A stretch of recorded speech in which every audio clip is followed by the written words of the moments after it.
बिस्मिल्लाहिर्रहमानिर्रहीम। अस्सलाम वालेकुम दोस्तों, मैं हूं ग़ुलाम नबी। आप देख रहे हैं हमारा चैनल GN 786। आज की वीडियो में सबसे पहले बताऊंगा आलमी मार्केट में गोल्ड का रेट, उसके बाद पाकिस्तान में गोल्ड का, चांदी का, भटूर गोल्ड का रेट बताऊंगा।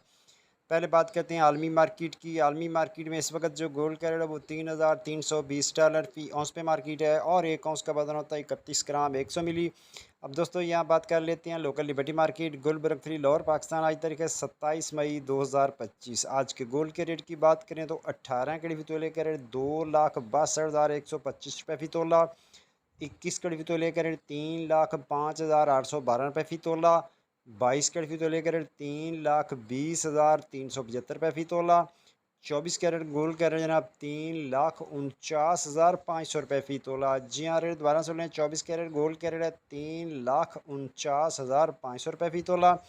चांदी है 3,370 रुपये फ़ी तोला। भटूर लोकल गोल्ड का रेट है 3,45,500 में सेल है। भटूर की वापसी खरीदी 3,44,000 रुपये फ़ी तोला और पेशावर में पक्के तोले का रेट 3,61,000 रुपये फ़ी पक्का तोला। मिलते हैं नेक्स्ट वीडियो में। अल्लाह हाफिज़।